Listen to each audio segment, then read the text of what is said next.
Hello, this is Alex and Laura with Encore Memory Care Day Center. And today we want to talk to you about a subject that's going to be particularly important to you as the holidays are approaching. And I really wanted to start it off with a story. And while we're in the industry and we're professionals about this, sometimes we mess up, and you will too. And it's okay to forgive yourself. My story is my dad with dementia, later stage, stayed in a facility. And we thought what a great thing would be to bring him to our house for Thanksgiving uh, dinner. And we got all excited. We went and picked him up, brought him to the house. It was just my wife and I and my dad. We set him down on the couch to watch football while we prepared dinner. And we thought everything was going well until we all of a sudden saw the channels changing on the TV. We weren't sure. We thought maybe my dad was not interested in the football game. Well, what had happened is we looked over and we realized that he had fallen asleep with the channel changer in his hand, and he was going through the channels, not engaged at all. And I think what we realized is that we were really doing this for ourselves and not for my dad. Because what happened after that was even more disheartening. Because then we said, all right, let's go back. We take him back to the center or the facility where we were staying. And when we pulled up, he looked at me and said, "Thank God, sunshine, we're home." And it was at that time I realized that home for him was where he stayed 24 hours a day, 7 days a week. And I had to let go of that, knowing that, again, my dad progressing through the stages of the disease was never going to be home for him again at my house, but it was going to be where he stays. So I bring up the story not to make you feel sad or make, and it's good for me to talk about it, I suppose. But again, my point is we're experts in this industry, but when we're dealing with our loved ones, we forget what's going on. We learn the stages of the disease, but oftentimes because again, they look like they always looked. Dad looked just like always. He still called me sunshine like he always had for the last 70 years. But yet his mind wasn't didn't have the capability to be able to communicate the way he would have obviously years earlier. So we want to talk about some ideas around the holidays because they can be fun times. You're all going to have memories of the holidays with the family, with children, with grandchildren, and it's going to bring a lot of excitement to the family. At least that's your hope. So we want to help you set maybe some new expectations on for what the holidays may look like for you, and then give you some tips and strategies on how to make them the best holidays you can have. Well, there are a lot of reasons that holidays are difficult. One, people are thrown off their routine, and so routine with dementia is very important.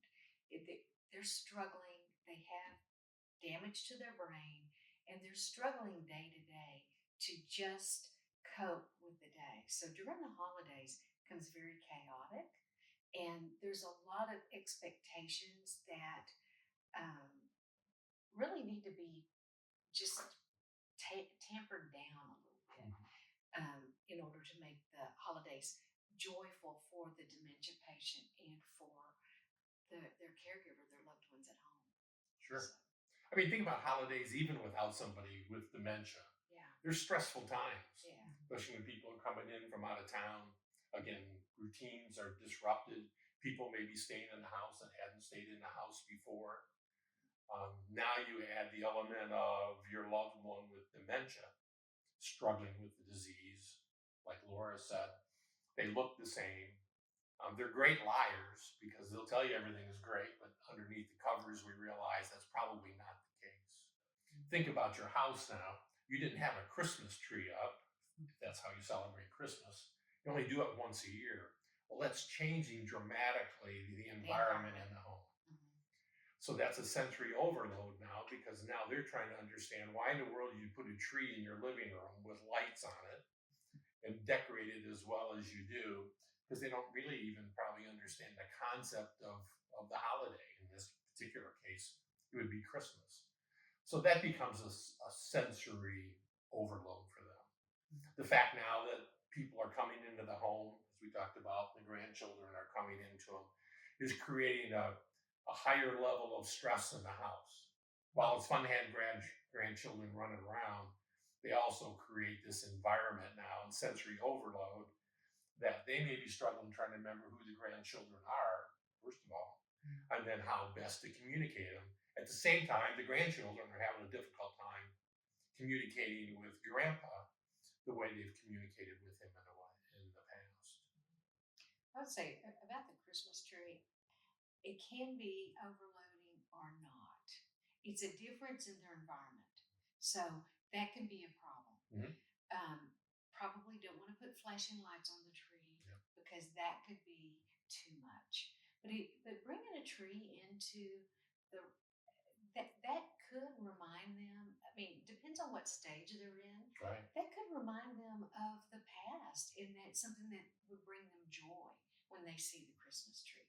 So it's not always sensory overload if you see the tree.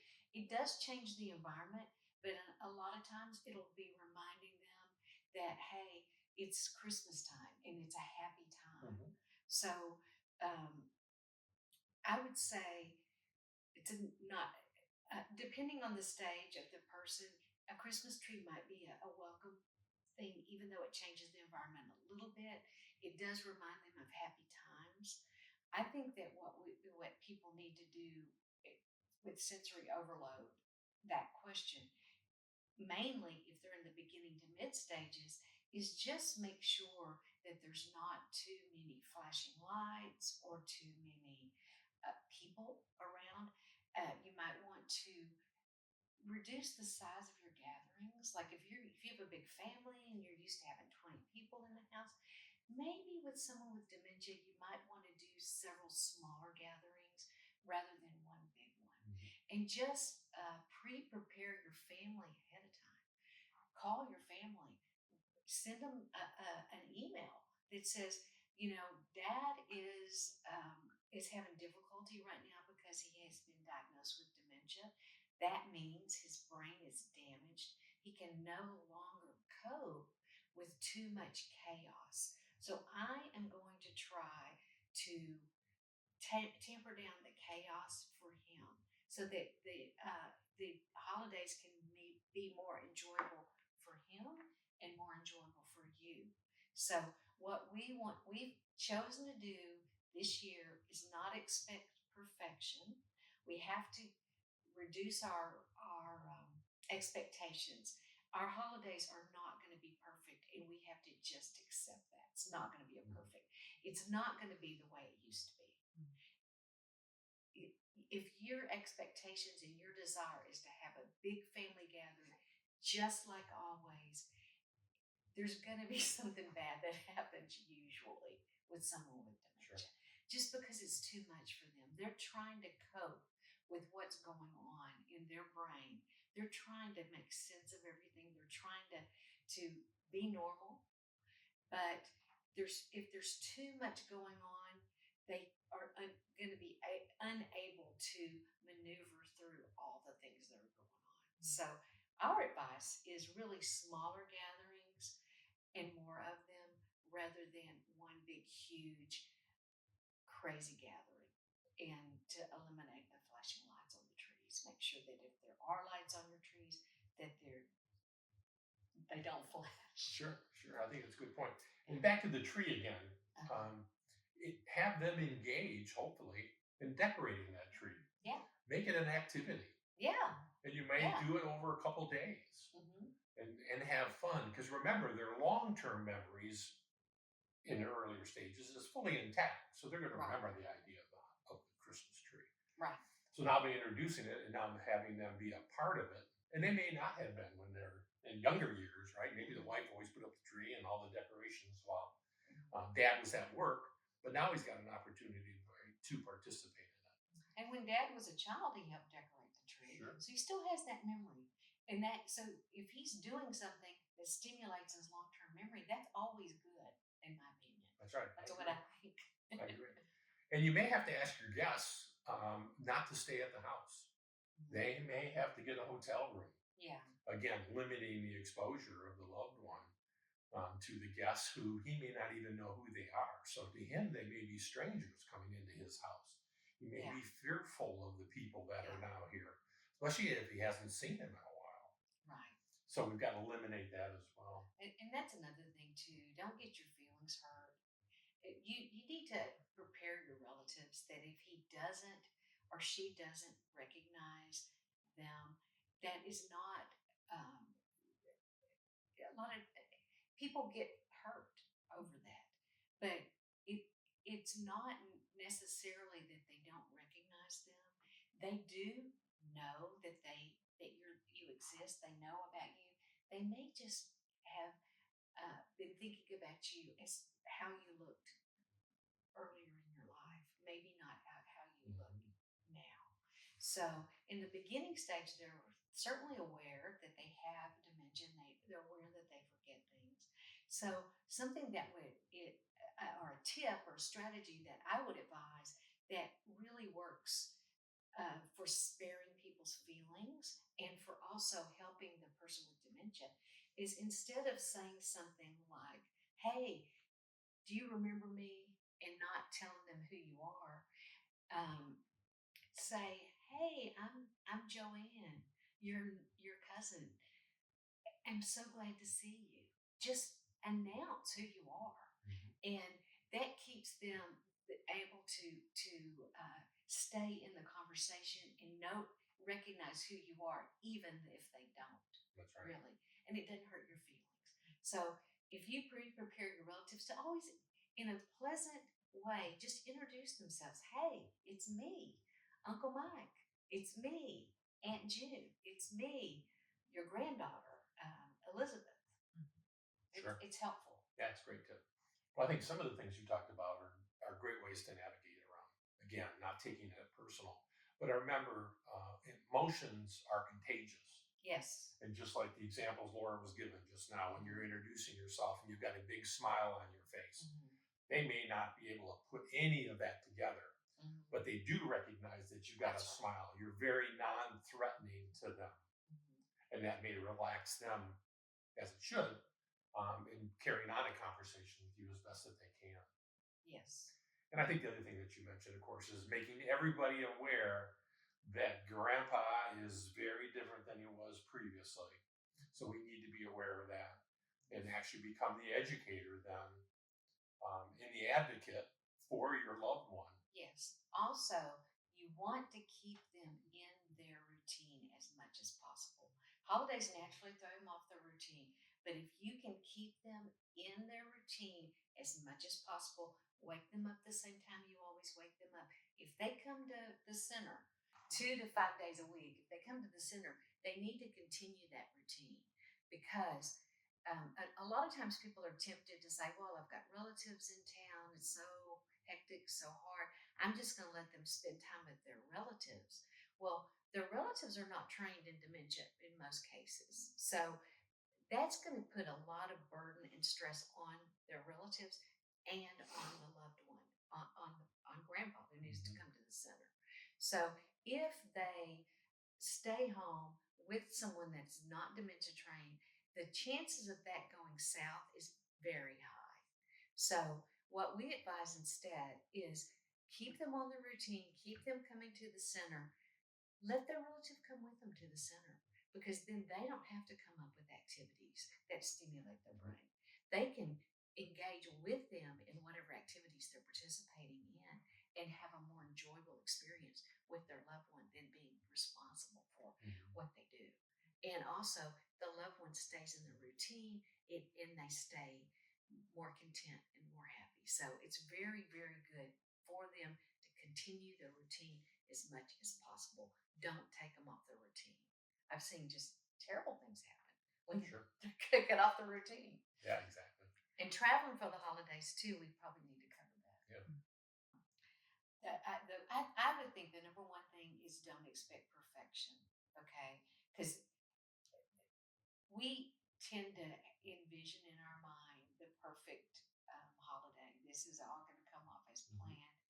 When I mean, even if you don't have someone with dementia in your home, a lot of times that expectation is hard to pull off. But with a dementia patient in your home, the if your expectations are too high, you're going to have a much more stressful holiday. So I would say limit the gatherings to smaller groups. Um, don't expect perfection and just try to be as joyful as you can in the holidays without too much expectation. You need to remain calm through this Yes, because your anxiety level may increase right. if they're now asking you the same question 2 or 3 times. Yeah. And you're probably not trained in how to redirect someone from that conversation. You've got to relax and understand that it's okay to back out of the situation, to ask someone else to take over at the moment, Yeah. to relieve your anxiety and obviously your loved one's anxiety because they're asking you a legitimate question. It's a concern that they have. They need that concern addressed. And if you're not trained to do it or the person to be able to do it, and you say, "Excuse me for a minute, let me go grab Aunt Wilma and let her talk for a minute and excuse yourself." But again, back to perfection. Um, you're not going to be perfect. Nobody is. I don't care how many classes you take. Yeah. That's the thing that we learned with We're not dementia. perfect. Yeah. Everybody is still a unique individual as they were before dementia and as they have dementia. And certain things are going to work with some people that just fail miserably with others. That's right. But one thing to consider, to just keep in mind in the holidays and any time is if you position yourself as their advocate, if you position yourself with them as someone that wants what they want, I want what you want, they're going to trust you it's going to be easier. If you position yourself as the authority figure and you're there to direct them because they have dementia, that's a lot of times going to go south because a lot of the people that have dementia are very accomplished people and they're used to being treated with a level of respect by everyone. And if they sense, and a lot of times our when we're under stress, our go-to is start ordering people around. I mean, that's true Right. with a lot of times. If you can curb that during the holidays and really anytime, it's going to make your experience with caring for someone with dementia so much easier. So I would just always present yourself as I'm here to help you. I love you. I'm here to help you. And whatever it is you want, I'm going to help you accomplish that. Even if it's something ridiculous, you convince them that you're on it. You're on it. The holidays are very stressful, as Alex said, even without a dementia patient at home. And so getting burned out there's a very high probability that that's going to happen during the holidays if it's going to happen. So you just have to have, you really need to have some self care techniques um, established prior to the holidays so that you can, a lot of times, just breathing deep. If you can just get alone and breathe, Sure. sometimes that'll reset your parasympathetic whatever, and you're calmer and can remain more upbeat. So anytime that you feel yourself spiraling, if you spiral in front of your dementia patient, they're going to spiral equally as bad, and it's going to go crazy. And I'm talking to you from the voice of experience with my own loved ones. Fortunately, it doesn't happen at the center with my guests because I don't have the emotional investment.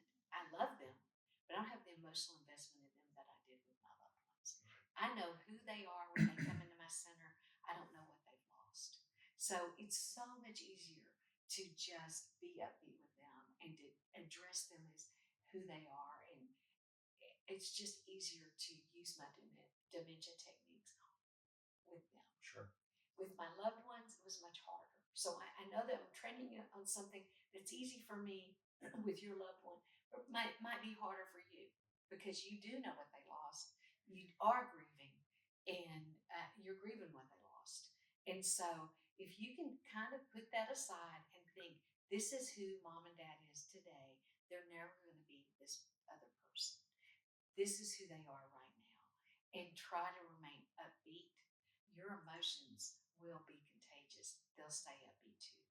and you'll be able to have a much easier time if you're upbeat and if you've convinced them that you're here for them, that you're. Yeah, I think we spend a minute too about because we've got all the family coming to the home for the holidays. Mhm. But sometimes it's necessary to go to somebody else's house for the Yeah. holidays, which might include a long car trip, might include a trip on an airplane. So we've got experience with that. I've had caregivers tell me in both of those instances they were a disaster, Yeah. Yeah. absolute disaster. The A lot loved of one was times. all excited, got in the car, can't wait to get there. Every 15 minutes, they had to go to the bathroom. So there was an element of anxiety going on that they didn't express. They wanted to be back to where they were. They probably thought maybe that's one way to do it. And sure enough, it was. After about 2 hours of stopping every 15 minutes, the caregiver turned around and went back. My example with the airplane disaster almost every time. This family took their loved one on the Southwest, which had multiple stops. Mhm. So every time the plane landed and people disembarked, because not everybody does, because you're just connecting through another city, their loved one got up and was adamant that they are where they need to be and was very, very disruptive. So that adds a whole nother Yeah. element of complexity to that holiday season. We never advise traveling with someone with No. dementia just because of all of our experience and what we've heard from our people. With that being said, it's just like elopement. They're fine until they're not. So there are some dementia patients that can travel Mhm. just fine. Sure. They can travel just fine. The beginning stages, but you never know when that time is going to come where That's right. they're no longer can handle it, and their routine is disrupted so much that you think, "Oh my goodness, they've totally gone downhill in one day," Right. when in fact they haven't. They're just in a very difficult situation for them to maneuver. So they have brain damage, remember, and they are having a difficult time. So um, that's why we don't recommend traveling with them. Sometimes, though, it's been it is a successful venture. You can travel with Mhm. them Sure. until you can't, and you just never know when that time's going to come. That's the thing. You just never know That's right. until it happens, Yeah. and then you're like, "Wow, this is the worst thing that ever happened." You mentioned caregiver burnout again. Think about now taking your loved one to that home. Maybe successfully you get there, whether it's plane, train, or bus or automobile. Um, but now you're there with them, and now you're spending all your time with them, even more so than you did at the house. And now you're worried about what they're doing again in this strange environment. Your stress level is higher than probably what it was even at your house, Right, thinking you were doing the right thing for them, when in fact you weren't doing the right right. thing for them or for yourself. Yeah, I mean, I've had people that are staying in relatives' home, and the bathroom isn't in the same place. Maybe there's a closet where the bathroom is at home, and they get up in the middle of the night and urinate in the closet if someone else is home. Mhm. That's very difficult. I mean, but it Sure happens. it does. So, Sure. All right. Well, thank you for listening today. Couple of things for you. We'd love to see your comments, so share those with us. if you have any questions, we would be happy to cover Absolutely. that. Share this with other people that you think could benefit from this today. Um, and make sure that, and you understand, holidays are going to be easier up front than they are later on. So take advantage of it now while you can. Yeah. Thank you for listening.